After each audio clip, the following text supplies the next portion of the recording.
Olá, sou a professora Ilza, sou professora da disciplina Pensamento e Linguagem 1 e hoje nós discutiremos um assunto bem pertinente com relação ao primeiro capítulo do nosso guia de estudos. O assunto, então, refere-se a raízes genéticas do pensamento e da linguagem. Esse assunto ele está bem restrito ao desenvolvimento da linguagem a partir da concepção de um autor que vai subsidiar o nosso primeiro capítulo, que é Levi Seminovich Vygotsky. Nós vamos começar então a discussão a partir da compreensão do que é essa linguagem. A linguagem, então, ela pode ser manifestada de diferentes formas. Então, nós podemos observar aqui nas imagens que a linguagem ela não é expressa apenas por palavras. A linguagem ela pode ser manifestada pelo nosso corpo, como uma linguagem corporal, por sinais, por códigos, por imagens, também pela voz, mas pela escrita, pelos gestos, pelo olhar. Então, a linguagem é uma expressão do nosso ser em diferentes formas, não só pela oralidade, mas ela pode ser gesticulada, ela pode ser expressada pelo corpo, ela pode ser musicalizada, ela pode ser sinalizada. Então, a linguagem ela tem diferentes formas de manifestação. E a partir dessas diferentes formas é que atrai esse autor, Vygotsky, a tentar compreender como é que se constitui essa linguagem.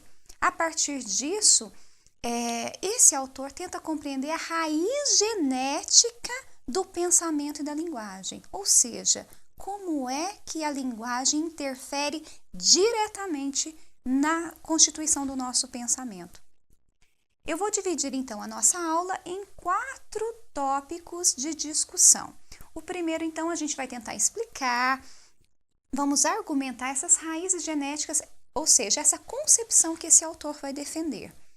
No segundo ponto, então, nós vamos tratar do estágio do pensamento e da fala. Depois, então, a gente parte para o resumo, a conclusão dessas nossas proposições e alguns exemplos que eu vou utilizar.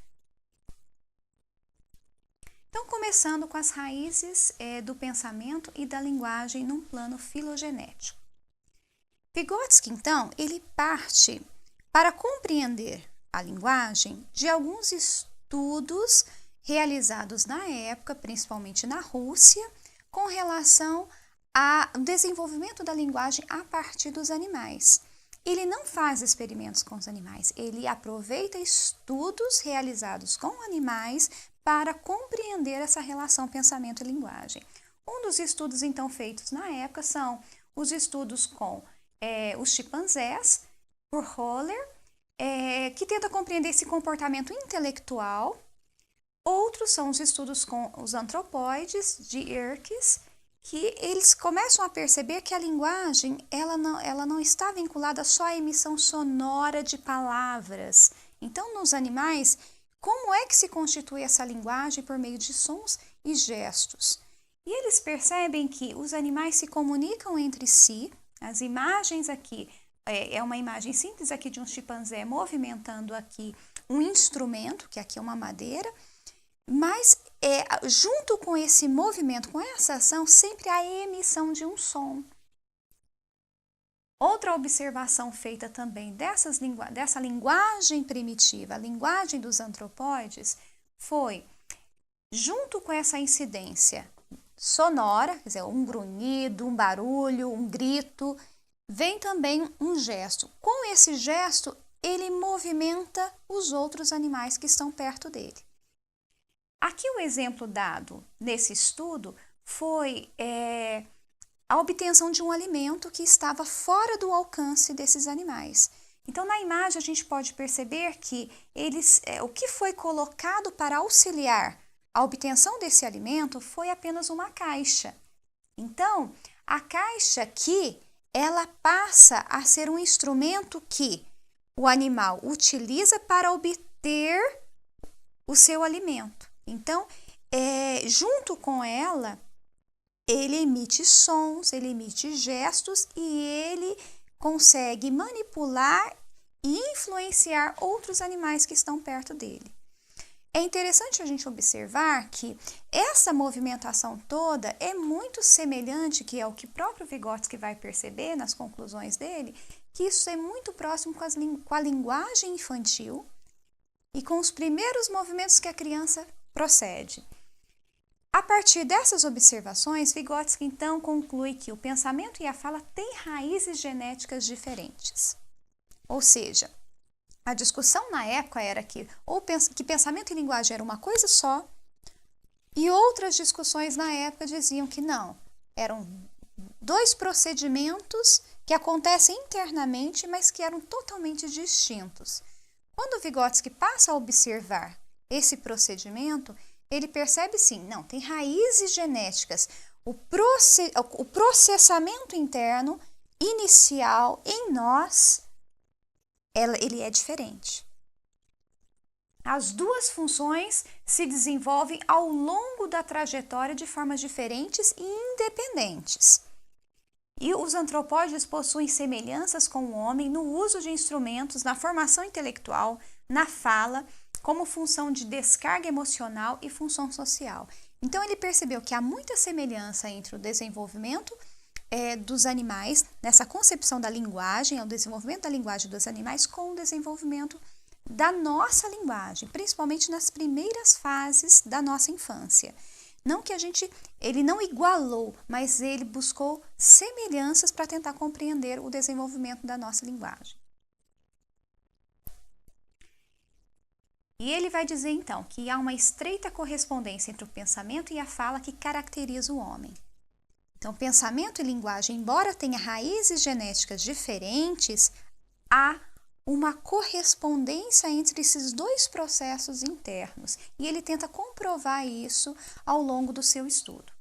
Na filogenia do pensamento e da fala, ou seja, a origem desse pensamento e dessa linguagem, eles têm duas concepções um pouco distintas, mas embora interligados. Que primeiro, a primeira fase que ele denomina é pré-linguística do pensamento. E a outra é uma fase denominada pré-intelectual da fala. Então, há um momento em que o pensamento, ele utiliza de uma fala pré-linguística, ou seja, ele não elabora palavras de forma convencional. E uma fase pré-intelectual da fala. Pré-intelectual, a fala ela não emite uma vinculação direta com o pensamento.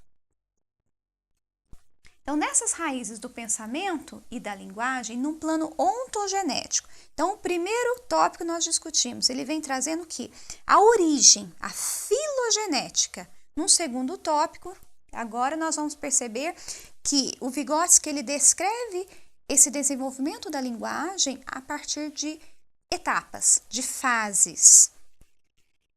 A primeira fase que ele vai dizer, essa é a fase pré-intelectual do pensamento e a pré-linguística do pensamento e a pré-intelectual da fala. Essa primeira fase, ela corresponde aí por volta de até 1 ano e meio, 2 anos de idade, em que a criança ela não emite as palavras de forma convencional. Mas há um dado momento em que essas duas fases, então, elas se interligam. Ela vai, então, se aproximar e fazer uma fusão. Quando há essa fusão, então, é quando há uma mudança no processo de concepção da própria linguagem do pensamento. Vygotsky caracteriza isso, então, como um momento marcante no desenvolvimento da nossa linguagem. As curvas do pensamento e da fala até então separadas encontram-se, unem-se para dar início a uma nova forma do comportamento. O pensamento se torna verbal e a fala se torna intelectual. Há uma fusão. Falar e pensar, linguagem e pensamento não são duas concepções distintas, elas estão únicas, elas acontecem de forma unificada no nosso processo intelectual. partir disso, então, Vygotsky vai denominar alguns estágios. Então, de acordo com o autor, o momento mais significativo no percurso do desenvolvimento intelectual acontece quando a fala e a atividade prática, até então considerada duas linhas que seguem uma trajetória distinta e independente, se cruzam, dando origem às formas puramente humanas da inteligência prática e abstrata. Essa fase prática é uma fase marcada pela ação da criança. A criança age constantemente. E essa ação é marcada pela fala, então a criança ela chora, a criança grita para se comunicar. Então a ação dela, então ao mesmo tempo que ela chora, ela se debate, ela se movimenta para poder então atrair a atenção do outro, comunicar os seus desejos, os seus anseios.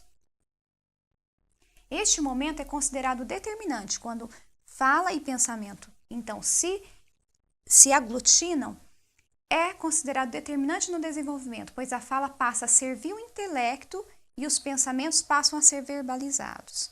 Os sintomas que indicam tal ocorrência são a curiosidade ativa da criança pelas palavras, na qual demonstra um grande interesse em saber o nome das coisas e a ampliação do vocabulário. Nós temos aqui esse exemplo, as imagens vão nos mostrar muito bem que a criança, até mais ou menos 1 ano, a emissão sonora dela, ela fica apenas no balbucio. Então, ela dá, mã, gu, gu, gu. Essa emissão sonora, embora ela não queira dizer nada, é nesse momento que ele vai dizer que é a fase pré-linguística e pré-intelectual. Ela não tem aí uma intenção de fonética em si, de fonetizar, de comunicar, expressar-se em palavras. Ela está ensaiando os sons, especificamente. E nesse momento, então, ele vai dizer que a fala não está servindo ao pensamento. É um momento apenas de construção e de ensaios vocálicos. No segundo momento, então, nós temos aí uma fase que ele vai denominar de psicologia ingênua, o momento em que ocorre a experiência da criança com as propriedades físicas do seu corpo e dos objetos. E aí acontece o uso dos instrumentos, o uso da própria linguagem. Então, Vygotsky não determina especificamente uma idade. Ele não vai dizer que é a partir de 1 ano, que é a partir de 2 anos, 1 ano e meio. Ele vai dizer que é um momento. E esse momento, ele é variado de acordo com os estímulos externos, de acordo com as condições físicas de cada criança. Então, para uma criança pode ser com 1 ano, para outra com 1 ano e meio, para outra com 2 anos. Em que essa segunda fase, a criança já começa a elaborar as palavras e ela começa a atribuir um sentido para essas palavras. E esse sentido, ele é construído socialmente, que o Vygotsky percebe. Então, quando ela pede um brinquedo ou quando ela pede um alimento e esse pedir muitas vezes é pelo apontar. Então, ela aponta o que ela quer e a mãe ou quem está cuidando dela observa que esse sinal está indicando aquele objeto, aquele cuidador, aquela mãe traz o objeto para essa criança, ela percebe que esse gesto ele é um indicador daquilo que ela deseja. E ela passa, então, a observar que o gesto me faz ter algo que eu desejo. A mesma coisa de esticar os bracinhos e chamar a mãe. Ou chorar, né? Ou gritar. Então, são gestos que ela vai percebendo e utilizando como linguagem. Quando nessa fase aqui ela começa a perceber que além do gesto, ela pode usar também a palavra. Então, ao apontar, ela pode dizer bó, bó, bó, que é a bola que ela quer, né? Ou apontar e dizer agu, agu, que é a água que ela quer, ou mamá, ou a mamãe, ou papai, ou chamar alguém. Junto com o gesto, ela percebe que ela pode também utilizar esse som, porque sempre junto com esse cuidador, com esse responsável que está perto da criança, quando a criança faz o gesto, a mãe sempre diz, a bola, é a bola que você quer? bola? É o mamá? É a água? Então, junto com o gesto também vem aí a emissão sonora da palavra. E é aqui, então, nessa fase que Vygotsky percebe a importância que tem as relações sociais para a criança, então, perceber que a palavra está vinculada ao objeto. Então, quando ela diz bola, ou quando ela diz um outro brinquedo, ou papá, ela experimenta todos os objetos pela sensação, pelo próprio corpo. Então, falar bola, falar um brinquedo, falar, aqui no caso, é o próprio prato, né, o objeto que ela vai utilizar para alimentar, ela pega aquele objeto, ela abraça o objeto, ela põe o objeto na boca, ela às vezes deita em cima do objeto, porque ela precisa sentir aquele objeto, conhecer o objeto não só pela palavra, que a mãe diz bola, mas ela quer entender o que significa bola. Bola é um objeto, grande ou pequeno, macio, redondo. Ele é mastigável, não é mastigável? Ele é gostoso, não é gostoso? Ele é áspero, não é áspero? Então, essas características do objeto, ela percebe, então, por essa ação, tá? Por essa ação no próprio objeto. O terceiro estágio, ele vai chamar de um acúmulo dessa experiência que a criança vai, então, adquirindo ao longo desses 1 ano, 2 anos, 3 anos, em que todo objeto a criança faz um movimento físico para experimentá-lo, para conhecê-lo.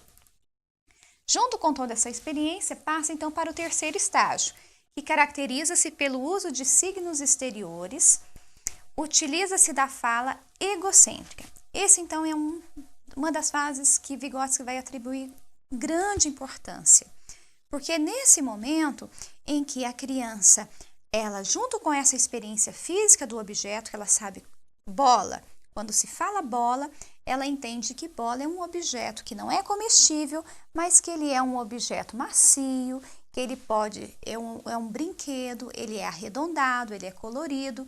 Então, todas essas características físicas, quando você fala de bola, ela tem então uma imagem mental do que seja aquele objeto. Junto com isso, então, a criança ela passa a utilizar dessa fala de uma forma muito representativa, muito imaginária.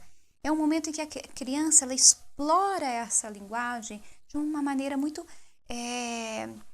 voltada para a fantasia, para a criação imaginária. É nesse momento que a criança brinca de faz de conta, em que ela experimenta ações, ela fantasia, ela cria uma outra realidade. E junto com essa realidade, ela fala o tempo inteiro. Quem observa uma criança brincando nesta fase, ela está inteiramente envolvida pela linguagem. Então, ela fala, conta, pergunta, responde, ela indica, se ela está brincando com 2 crianças, ela até indica o que a outra criança tem que falar, o que ela vai perguntar e ela diz, você responde isso. Então, no ato de brincar, quando a gente observa para essas imagens aqui no slide, a gente percebe a criança brincando de mamãe. Então, a boneca se torna aqui a própria criança.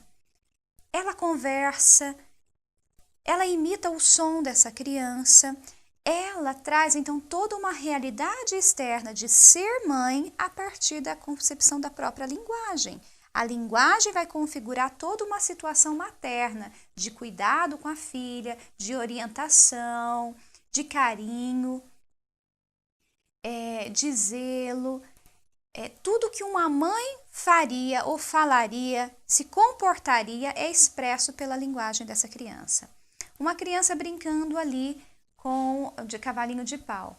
Naquele momento em que ela está brincando de cavalinho de pau, não é um cavalo, mas ela traz toda a realidade de um cavalo para aquele objeto. E ela vê esse objeto como um cavalo. Ela faz o barulho do cavalo, ela faz o movimento do cavalo, ela age como se ela estivesse em cima de um cavalo. E aqui na terceira imagem a gente percebe, a criança ela se veste como a mãe, põe o sapato da mãe, põe a roupa da mãe, ela fala muitas vezes como se fosse a própria mãe. ela traz para a linguagem, para o seu próprio gesto, toda a vivência daquela situação. Vygotsky, então, ele percebe que nesse momento e nesse estágio, a criança ela não está trabalhando só com a palavra em si. Palavra mãe, cavalo, aqui no caso pode ser também a palavra mãe, aqui pode ser a palavra filha. A criança está trabalhando com o que significam essas palavras para ela. Então, aqui é o sentido, é o significado da palavra, o exemplo aqui, cavalo. Então, não é só o cavalo em si, mas o que significa o cavalo?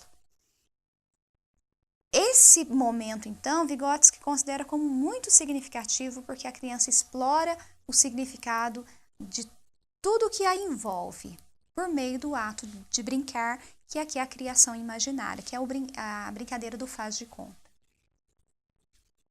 O quarto estágio, então, é denominado estágio do crescimento interior, momento em que as operações externas se interiorizam e passam por uma profunda mudança no processo. Até o estágio anterior, a criança fala muito o tempo todo e a gente não percebe uma criança brincando sem falando no seu pensamento, como muitas vezes a gente faz comumente, né? A gente fala baixinho, fala consigo mesmo, mas fala no pensamento. A criança, o que ela pensa, ela emite, ela fala. Ela não consegue fazer esse processo internamente. Há um dado momento que Vygotsky vai perceber que ela passa então por um percurso que é a fala egocêntrica, que nós vamos explorar mais um pouquinho adiante, que a permite passar pelo quarto estágio. O quarto estágio é quando nós conseguimos trazer essa fala de forma internalizada. Então, nós adultos, a partir de mais ou menos 12, até um pouquinho antes, 10, 11, 12 anos, a criança já passa a internalizar essa linguagem. Ou seja, ela passa a emitir essa linguagem de forma interna. Ao invés de ela dizer assim, nossa, como a professora está bonita hoje, ela pensa assim, a professora está bonita hoje, mas não emite o som. Então, ela passa a utilizar de duas estratégias, que é essa fala interior, que uma criança até mais ou menos 7 anos, ela não consegue fazer isso. Se ela pensa naquela situação, ela fala.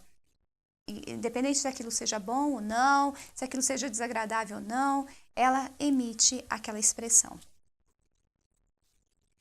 As conclusões de Vygotsky, então, vão apontar para que o desenvolvimento do pensamento é determinado pela linguagem, ou seja, é determinado pelos instrumentos linguísticos do pensamento e pela experiência sócio-histórica da criança. Então, o nosso pensamento se constitui a partir dessa interação com a linguagem e essa linguagem, então, ela é construída socialmente.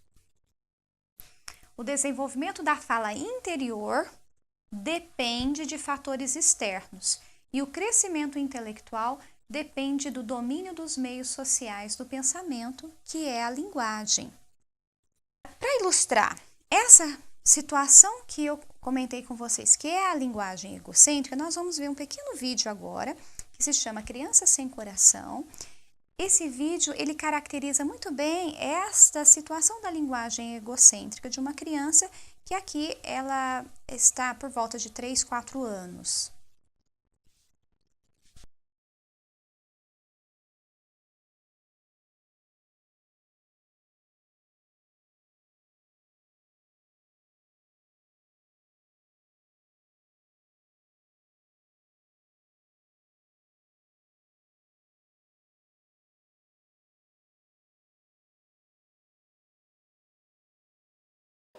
Oi, como é que é teu nome? Cauã.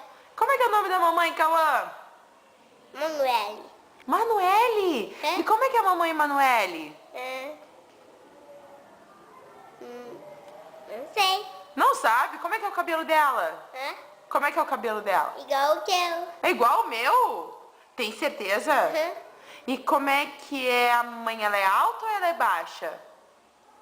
Ela é alta. Alta? E o que tu mais gosta da mamãe, Cauã? Claro que sim.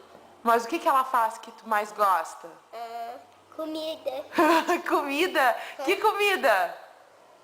Comida. Um montão de comida diferente. É um montão. Diz uma que é a que tu mais gosta. De carne. De carne? E tu come tudo? Muito, muito? Que bom, né? Me diz uma coisa, tu ama muito a mamãe? Uhum. Ela mora no teu coração? Não. Onde que ela mora? Na minha casa. Eu achei que ela morava no teu coração. Eu tenho um coração. Eu Tu sou não... menino, não tenho coração. Claro que menino tem coração. Não tem. Tem. Não. Tem. Menino pequeno não. Claro que tem. Bota a mão no peito e vê se não tem coração. Não, aqui é a barriga. Aqui. Bota aí. Vê se tu não escuta uma coisa bater. Tem uma coisa batendo? Não. Nossa, tu tem coração. É? Tu tem um coração. Não, amor. Todas as pessoas têm um coração. Eu não. Então tá. Tu ama a mamãe, Cauã? Amo. Muito pouco. Muito. Muitão? Então diz pra mamãe. Mamãe, te amo. Só quando ela chegar. Não, ela vai estar te vendo aqui no vídeo. Diz, mamãe, te amo.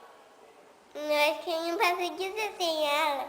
Ela tá te vendo agora, nesse vídeo.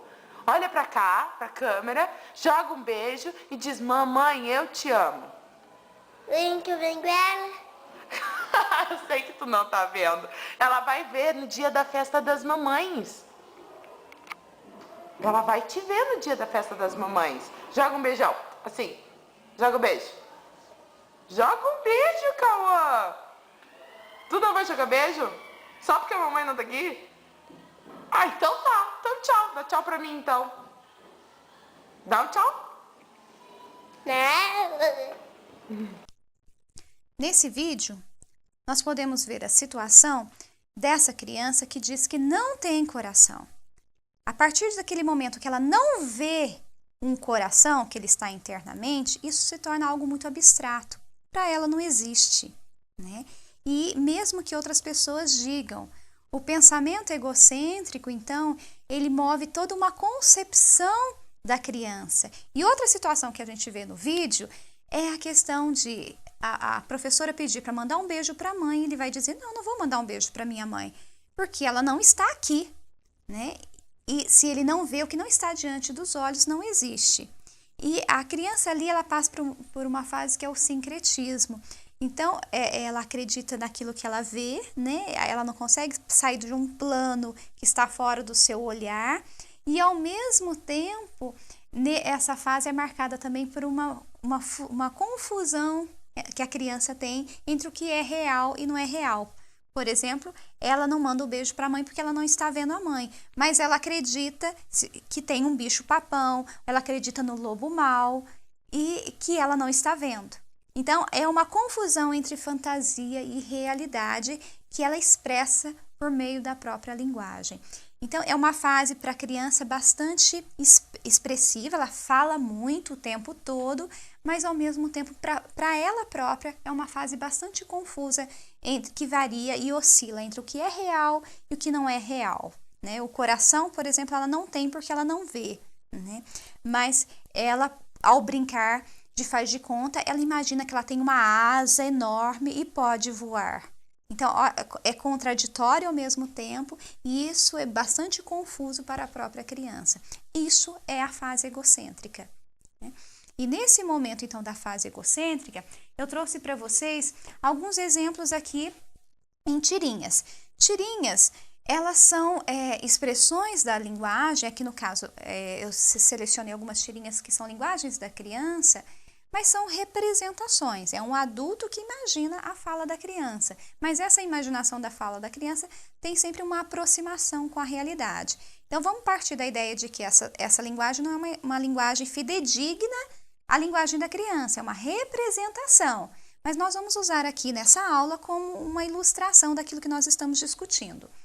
Observando, então, essa tirinha, a criança vai dizer assim, mãe, você viu meu álbum? A mãe responde, tá na última gaveta. E aí vem uma situação toda constrangedora, porque ele pega o álbum do bebê. Eu perguntei do álbum de figurinhas, mãe. A criança, nessa fase egocêntrica aqui, ela pergunta: cadê meu álbum?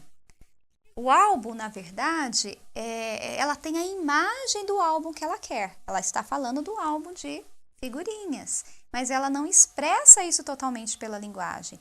E a criança faz isso com N situações, porque se para ela está claro o álbum, ela imagina que esse álbum, essa ideia de álbum, é clara também para o outro. Isso também é uma característica da linguagem egocêntrica. A criança vê tudo no seu ponto de vista. Se ela imagina o álbum, ela acredita que o outro também está vendo o mesmo álbum que ela está imaginando.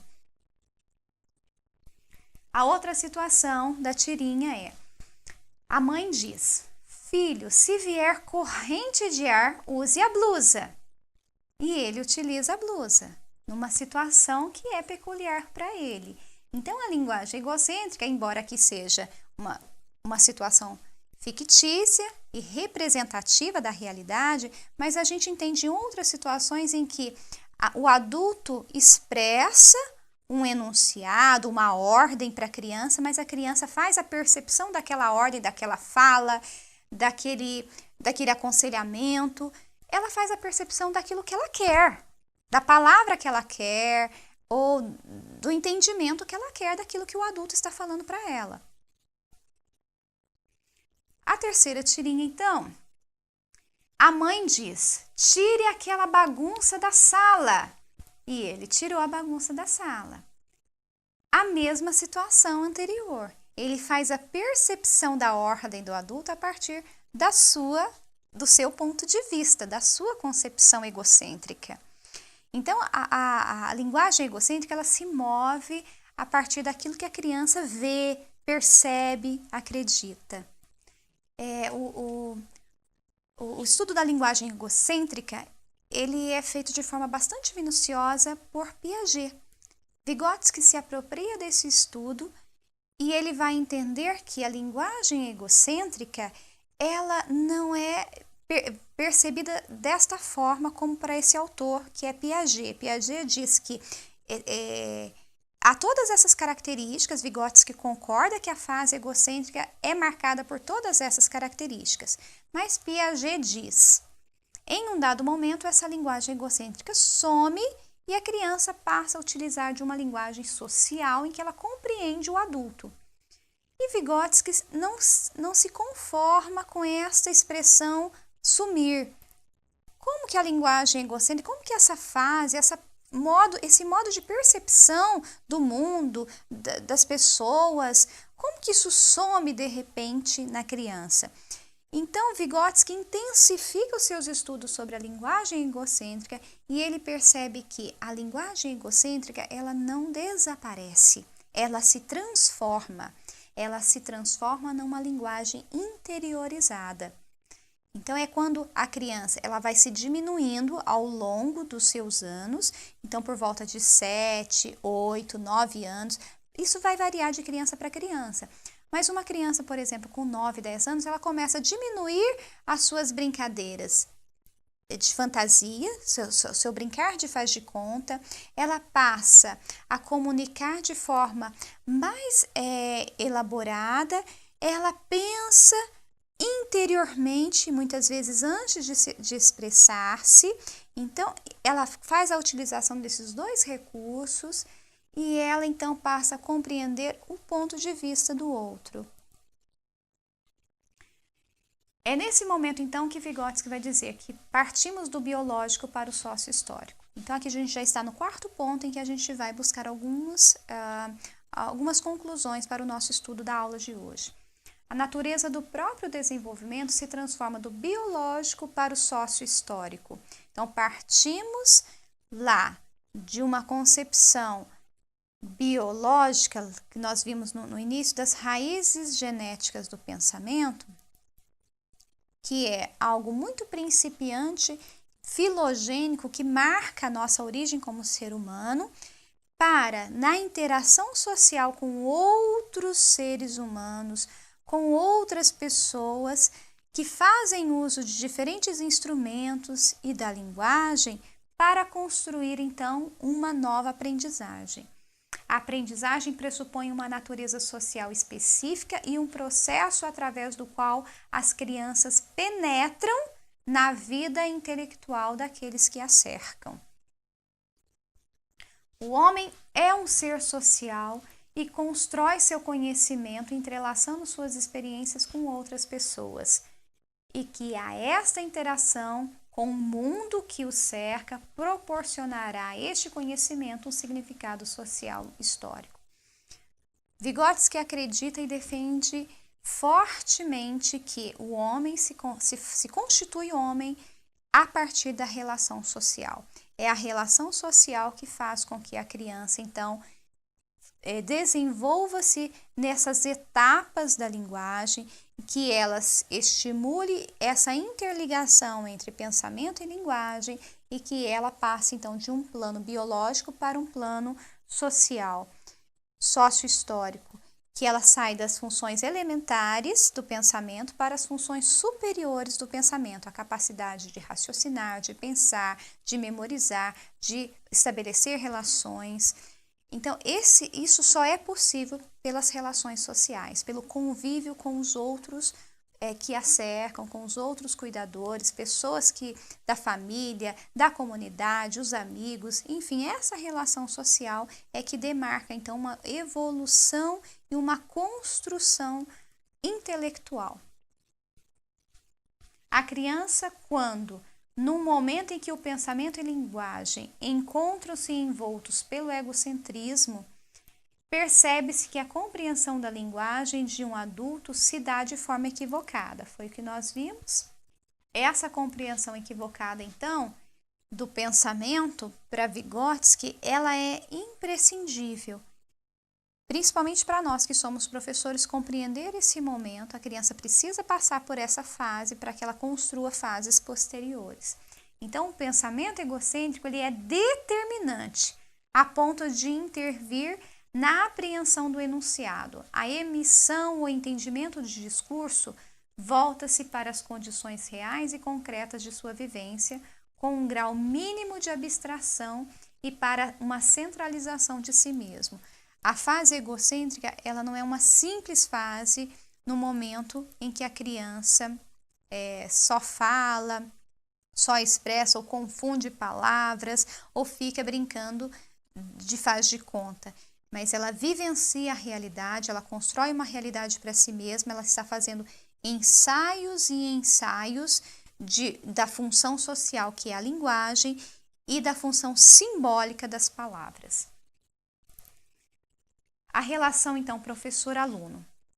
É nesse momento que nós, enquanto pedagogos, temos aí um posicionamento diferenciado, porque ao ato de aprender, especificamente ler e escrever, pode ser considerado uma atividade que ocorre a partir da interlocução e da interação verbal, no qual o professor se revela como mediador da aprendizagem, do desenvolvimento, e o aluno como constituidor de um saber e de uma linguagem social e culturalmente construídos. A função aqui do professor, ela é primordial, porque ele vai ser não só o estimulador, mas ele vai ser o mediador, aquele que vai estar entre essa construção social que a criança já chega na escola com algo bastante consolidado e vai, então, a partir disso, estimular os demais desenvolvimentos, a aprendizagem da criança posteriores. A função do professor aqui, ela é imprescindível. Conhecer o desenvolvimento da linguagem da criança nos propicia, então, saber como agir com essa criança. É claro que aqui nós procuramos pautar alguns pontos, destacar alguns pontos da teoria de Vygotsky. Há muito ainda para ser discutido, há muito a ser pensado, a ser lido sobre o assunto, o que a gente pode, então, discutir numa aula posterior. Bons estudos para vocês!